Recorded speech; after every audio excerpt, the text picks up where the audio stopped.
Namaskar. Welcome to another episode of Editorial. You see, an alleged gangster is shot dead by the cops. The state decide an alleged gangster should be killed. Cops go and kill them. An alleged rapist, cops go and shoot him down, kill him. A lot of people in our country says, wow, this is the way justice should be done.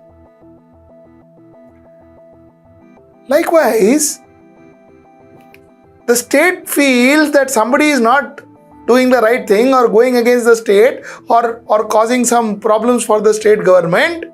The state decides to bulldoze his house. And yet a lot of people say, correct hai.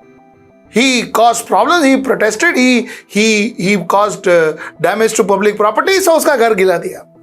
Achha. Is this justice? And why is it dangerous for our democracy? Let's discuss this threadbare and logically tonight. Let's get right into the show. So in Prayagraj, Uttar Pradesh, one of the protesters, Mohammed, his house was demolished by the bulldozer. The government said, Mohammed's house was illegal. Mohammed said, Baba, it is not my house. It is the house of my wife. Why are you giving me a notice? मेरा घर ही नहीं है वो. Anyway, the government went and destroyed the house. Broke the house. The government money, the Prayagraj Development Authority went and broke Mohammed's house. A lot of people said, बराबर हो गया. Correct है. Very correct. ऐसे ही होना चाहिए. Mohammed protested, no? Mohammed caused damage to public property, no? अच्छा हो गया. होना चाहिए ऐसा. Only then will these protesters and all learn their lessons. The other said, what was wrong with you? How can the government just decide to break somebody's house? How can the government be judge? Okay. Let us try and analyze this situation. But before I analyze this situation, I need to ask you a simple question. The simple question that I need to ask you is, would you like to live in a democracy? That is the simple question I'd like to ask you, and I will tell you why I am asking you that question. ठीक है ना? You see, in democracy is based on 3 pillars. Okay, some say 4, but let us keep media aside at the moment. Democracy is based on 3 pillars. 1 is the legislature. 2nd is the executive. And 3rd is the judiciary. Now, why is the power divided in a democracy? Why isn't like it the old king days when the king decides everything? So the prime minister, the king would decide everything. अच्छा, तुम्हारा क्या है, चोरी किया क्या है, okay हाथ काटो. तुम्हारा क्या है, मर्डर किया क्या, गला काटो. तुम्हारा क्या है, घर पे प्रॉब्लम है, वो घर तोड़ डालो. Why is it not that way? Because the concept of democracy is to ensure that there is no monarchy, there is no dictatorship. That is why power is divided. Now, when I say power is divided, what happens? What happens is the legislature, they make laws. That is why your MLAs, your MPs are called lawmakers. Legislatures make law. The executives, they ensure that they implement the laws made by the legislatures. They do the implementation. And what does the judiciary do? The judiciary sees, ke bhaiya, are you breaking the law? They decide. Based on Indian Penal Code, based on codes, they decide whether you have a broken law, and if you have broken law, they decide the punishment for you. So they act like a judge. So you have the creators, you have the implementers, and you have the people who judge. So, like I told you, power broken. Now, like I told you, if the power goes to one person, then the biggest problem that could happen, is that one person could be the all-powerful. He will no longer be a public representative. He or she will no longer be a public representative. He or she will become a monarch, a dictator, a master of all. And that is why power should be distributed. The second very important point as to why power should be distributed is because I will take random decisions. I am all powerful. I am the government. अच्छा वो था क्या तोड़ने में? So break his house. Random decision. His house broken. After that, can you do something? House is broken. Decision done. Oh, that guy was alleged rapist. Shoot him, kill him. Don't let him go to the law, kill him. He is shot. Then you realize, oh, he is not the one who raped. Then what happens? Can you get him back? He is a culprit. He is a gangster. Shoot him. Shoot him. The politician decides. The government decides. What if the government is wanting or the politician is wanting that person to be killed because possibly he is involved with that other person. Therefore, he wants him to be shot down. How do you know? No. Where is the investigation? Who is the judge? Here the politician creates the law and he executes the law. So what happens is decisions can be taken randomly. In a democracy, it is not that way. In a democracy, if you have a problem, you go to the Sessions Court. If you are not happy with the decision of Sessions Court, you go to the High Court. You are not happy with the decision of the High Court, you go to the Supreme Court. You are not happy with the bench decision, you can ask for a larger bench to hear your case. You have options in a democracy. You can fight for your rights. But if people started just deciding, lawmakers started deciding and becomes judge and executioner and decided to break your house, then that is gone away from you. The third is, these lawmakers can dominate the society. They can dominate you. मेरे को vote नहीं दिया ना, घर है ना, घर वो नहीं रहेगा कल. पानी है ना, पानी that comes here, finished, over, not happening tomorrow onwards. Vote मेरे को दो. Where is the democracy gone?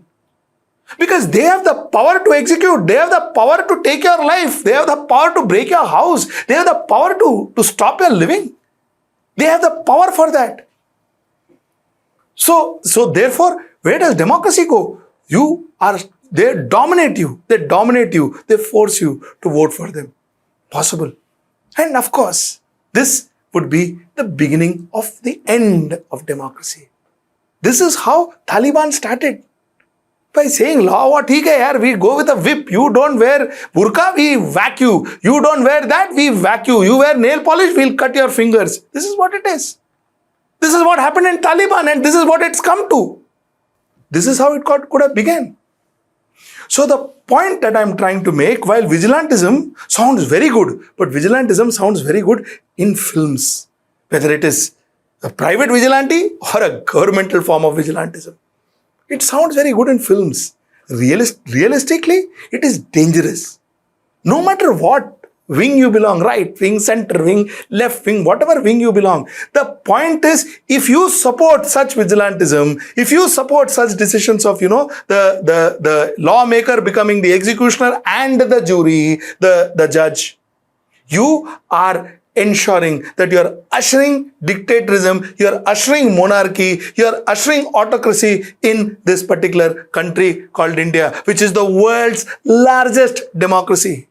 You are ushering it. And tomorrow, if this country turns into a dictatorship, turns into a monarchy, you will have nobody to blame but yourself.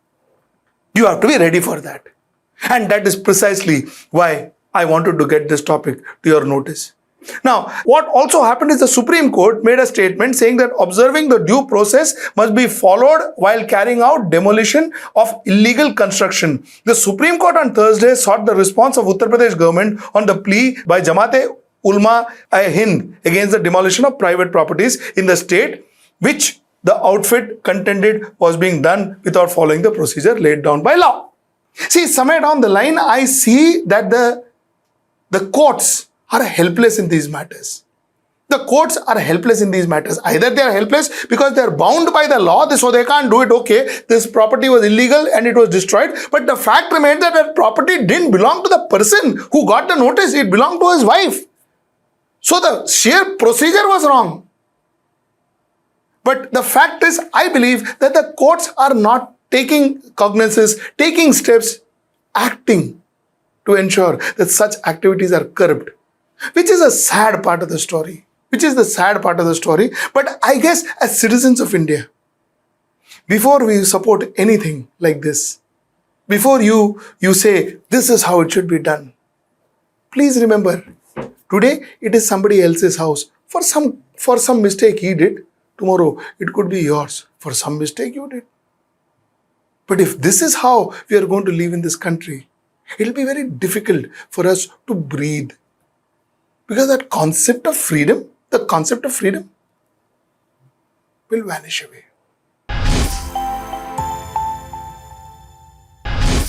Speaking about protest, before I end, let me spend 2 minutes with you speaking about the protest that's happening in Bihar and Uttar Pradesh.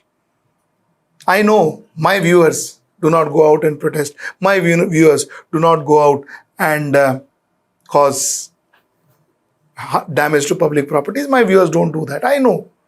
But the reason I'm talking to you about this is so that there is public awareness. All of us start talking about this. You see, protest is a right of a citizen in democracy. But protest till such time that it is peaceful. The moment the protest turns violent, then he or she is breaking the law. And secondly, what is actually sad about the current protest, whether it be Agniveer or the protest that happened for Nupur Sharma's statement, whichever the protest is, till such time that it happens peacefully, it is fine. You tell me, in a place like Bihar, for instance, they are damaging public properties like nobody's business. You tell me, in a place like Bihar, you damage your own public property, what is going to happen? You are going to reverse your own growth. Bihar needs more infrastructure, more public services, more public utility tools, trains, buses, etc., etc., etc. And you are burning them. You are burning them. Do you think it will be replenished tomorrow morning? Do you think it will come from air and appear in front of you and doom, you have the new bus? You burn one today and you get new bus tomorrow? You are going to suffer. The people who are burning those buses will suffer. They will suffer. Their family will suffer. Their children will suffer. Their parents will suffer. They will suffer. What illogical thinking is this of burning public property? If you don't like Agniveer and Agnipath, you protest, but you protest in a legal fashion. You protest peacefully. And before I think most of you all start protesting, hearing from your leaders and your political leaders and all, please first understand what the policies are. Please understand the project. Please realize whether it is helping you or harming you. Once you are convinced it is not good for you, then protest. Please don't protest because somebody says so. I think that's something that is very, very wrong. And that's the point I wanted to make tonight before I end this show. And as usual, I will say, please subscribe to our channel. Please pick up one of the packages that you like. Please help us run the show. And till I see you next time, that is tomorrow at 10. Namaskar.